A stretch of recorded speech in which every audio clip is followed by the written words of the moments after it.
All right, let's jump right in. Today we're heading into the incredible mist-draped highlands of northeast India to unpack a really powerful myth from the Khasi people. This is the story of U Adok, the giant of the hills, a tale all about strength, friendship, and facing down some truly ancient darkness. Okay, just listen to that. That's how this epic kicks off. It just pulls you straight into this mythic world, a time when everything felt brand new and, magic was just part of the air you breathed. And this world is about to meet its greatest protector. So we start right at the very beginning. And this isn't your typical birth story, not by a long shot. This is more of an awakening.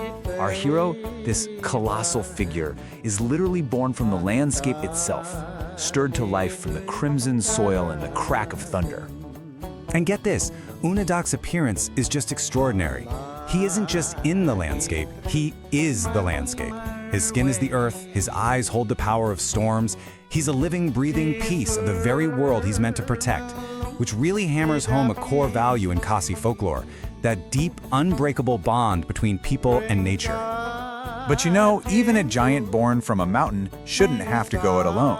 As U Adok starts to wander, he finds others who have this same incredible power, and, more importantly, this same deep-down need to protect the people of the hills. This is where he finds his family. First up, he meets Upushalam. You can just imagine the power of this guy. Shoulders as broad as mountain ridges. And his strength isn't just for fighting. He can literally reshape the earth with one swing of his spade. He's like the foundational constructive force of the group. Then along comes U Shurnair, this thick-armed, laughing giant. His power is so immense he can pull entire riverbanks with his bare hands. He kind of embodies this joyous, untamed strength, that raw, beautiful energy of nature itself. Next to join the crew is U Malson, who you could call the group's artillery. For him, these massive boulders are nothing more than playthings, and his aim is the stuff of legend. He's the focused, projective power of the team. And finally, the most surprising member of this whole fellowship, the dwarf. And he's proof that real power isn't always about size, right? His mind is his weapon, and his wit is sharper than any blade. It just goes to show that wisdom is every bit as important as raw strength in this band of heroes. So what's the glue holding them all together? It's this shared purpose, and it's perfectly captured in this vow from U Adok. This is so crucial for understanding their type of heroism. They're not conquerors, they're guardians. They want to replace fear with laughter and use their incredible power as a shield for humankind. Okay, so this new alliance, well, they're immediately put to the test. Word gets out about a terrible creature stalking the Mawball Valley, and the Titans have to face their very first trial together. So, the heroes are up against two very different kinds of evil. First, there's Ukla, a man who was twisted into this monstrous tiger because of his own greed. And then there's Uthlin, a much more ancient, demonic serpent.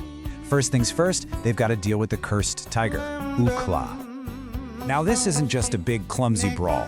It's a real strategy that shows how perfectly they work together. The dwarf scouts, U Malson blocks the escape route, Upushalam digs the trap, and then U Adadak steps in for the final, powerful confrontation. Each one plays their part just perfectly. And in the beast's own words, you hear the real tragedy here.